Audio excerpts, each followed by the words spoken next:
Well, a very good morning to you, and thanks for joining us here. I'm John Mayer. And I'm Lily Taylor. Before we get to our top stories of the day, big day for kiddos. Lots are heading to the classrooms already. Yeah, you know, we've been getting quite a taste of fall over the last couple of weeks. We have had some cloud coverage, at times a little bit of moisture, and now today, the first day of school for some kids around the Douglas and Lane County areas as well. And now the temperatures go the other direction. Yeah, unfortunately. We're ending your summer vacation with a little bit more so of a taste of summer across the board. Satellite radar really showing us those clear skies across the Willamette and Umpqua valleys. Nonetheless, though, still getting that chance for warmer weather across the area. Through the Willamette Valley, we definitely get those mid to low 50s across the board, getting a chance for near 60s, and at times have been seeing some rather nice and easy conditions out there.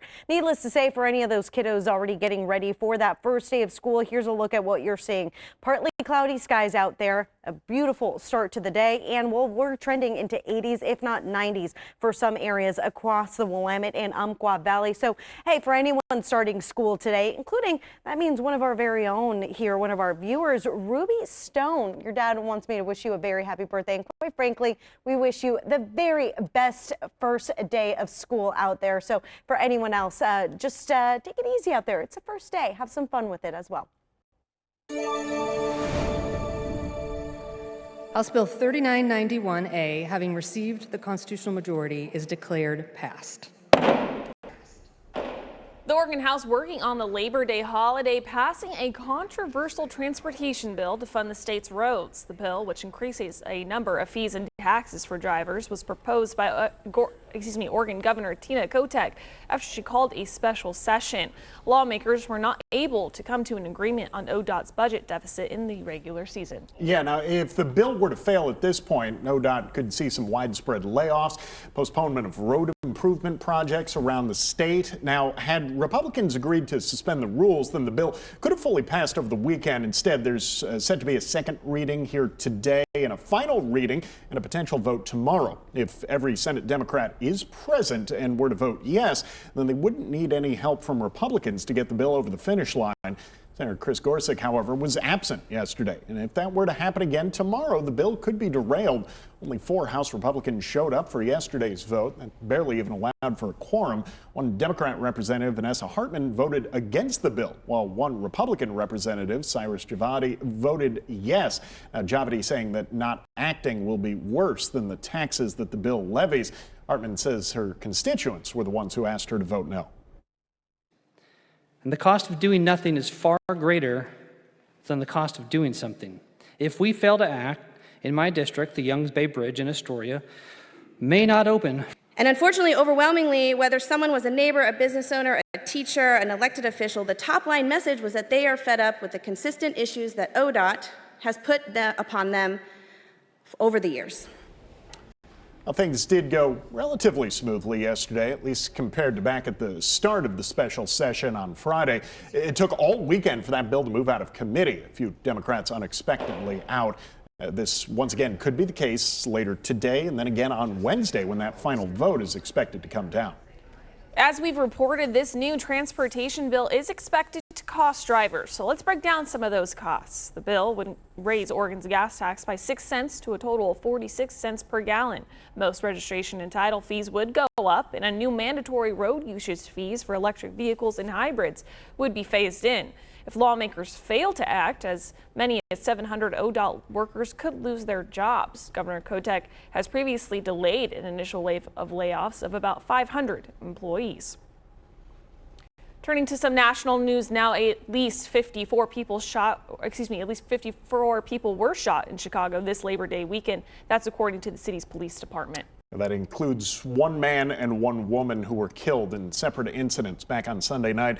President Donald Trump long criticizing Chicago for violence, and he's expected to take action soon.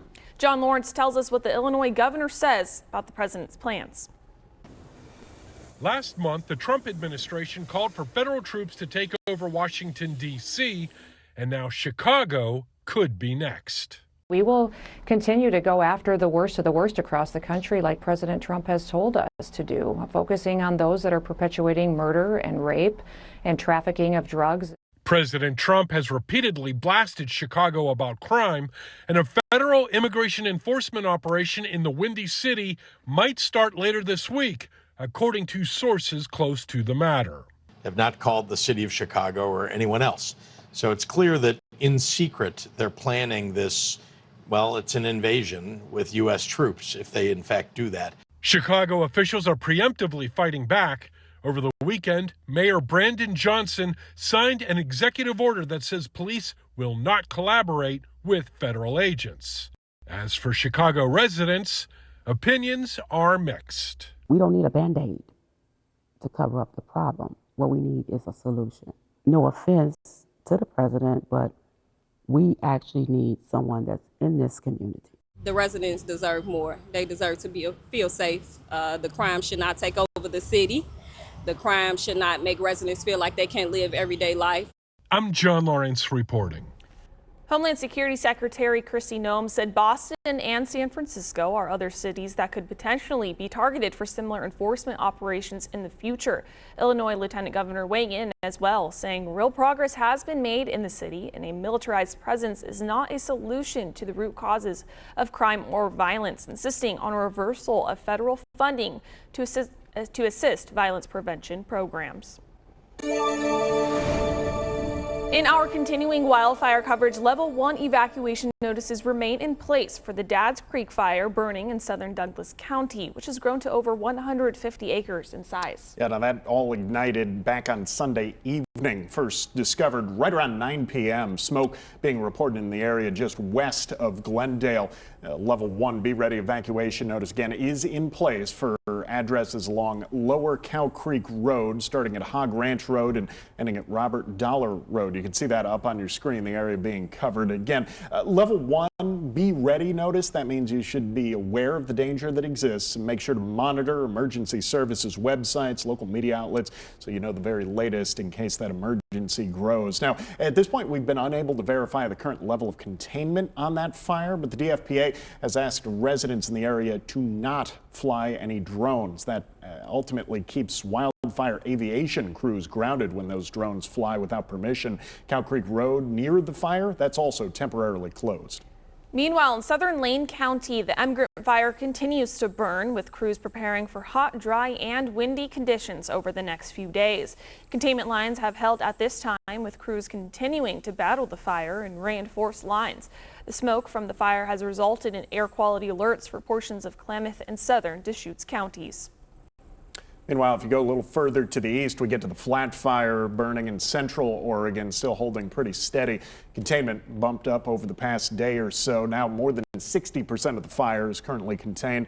Even with the increased concern from incoming fire weather danger, the fire lines so far have held. Crews are currently focused on the long-term recovery around the fire, things like lowering erosion risks, repairing portions of the fire lines. The Oregon State Fire Marshal also demobilizing some of the resources in the area. Wildland Resources, however, will be sticking around to help continue with that mop-up process moving forward.